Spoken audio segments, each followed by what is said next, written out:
In this video, you will learn how to create a collagraph plate using a variety of materials from all around you. To start my collagraph plate, this is the plate that I'm going to be inking from, so I'm going to be putting my ink on top of this plate. And I need first a hard surface, so mat board or cardboard, and then I need some sort of glue, a variety of textures from around me, and then a pair of scissors or an X-Acto knife. You can also peel back the first layer of cardboard to get to that bumpy corrugated area. You can also use mat board to manipulate and stack your images on top of each other. Here's a list of ideas that you can use for texture. Before you start putting together your printing plate, you need to decide what type of composition you're going to be using. An abstract composition focuses more on color and pattern and texture for the subject and theme, while an object-focused composition is about some sort of object, using the object as a focal point. A scene-focused composition focuses more on a place where the subject, in this case the rabbit, is in a setting or a place, and it has objects and the sky around it. I'm going to be working from a sketch, so I'm sketching out my overall design that I want to use for my printing plate. In this case, I've chosen to use a scene where the house can be the focal point. And then I've also gone through and labeled which textures and which objects I think would work best in the different areas of the composition. I've gone ahead and transferred a rough version of that sketch onto my printing plate, which is just a piece of mat board cut to 8 by 10.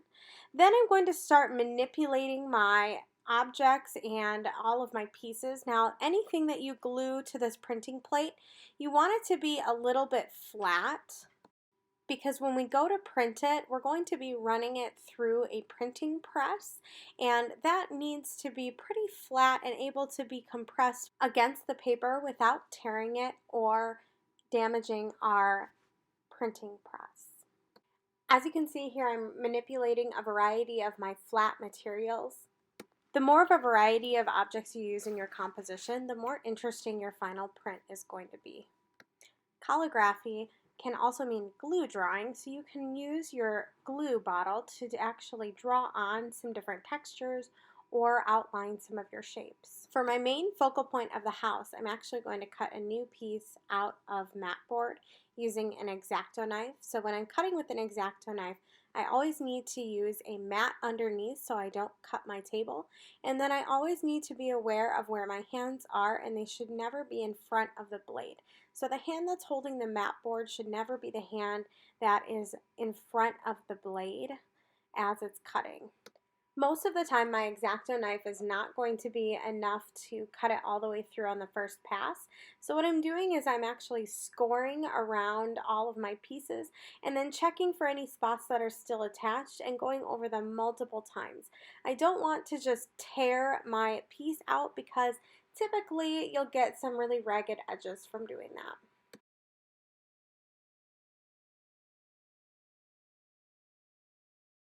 Once my house is freed from the piece of mat board, it's time to start adding my details.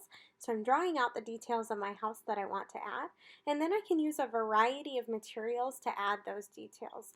So I'm sketching in my doors and my windows, and then I'm actually going to outline them with glue because I can get a really nice line with that. If I'm ever unhappy with the textures or lines I've drawn with glue, I can always wipe it down with my finger before it dries. I can layer my mat board on top of itself to create some more depth. So I'm going to create a door that is 3D by cutting a new piece of mat board out in the same size as my door and gluing it onto my little house so that it sticks out and it will print in a more textured, layered, and interesting way. For my little house, I'm going to start adding some details. So I'm using pieces of straw actually to create the window panes, and I'm using my scissors as a guide. You can also use a pair of tweezers. That might actually work better for this. Then I'm going to use some glue to create a wreath around the door, and I've cut up some different pieces of plants to go around to create that wreath and that texture, and then I'm using my scissors to place things in the wreath. I've decided to add a pond to my landscape composition. To represent the rocks around my pond, I'm going to use little pieces of rice.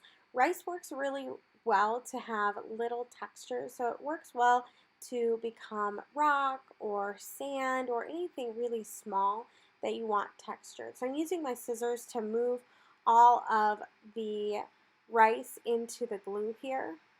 To create a smooth glassy effect on my pond, I'm actually going to crumple up saran wrap and glue it on the inside of my pond. That will create a really soft, smooth, but sort of wrinkled effect in my composition.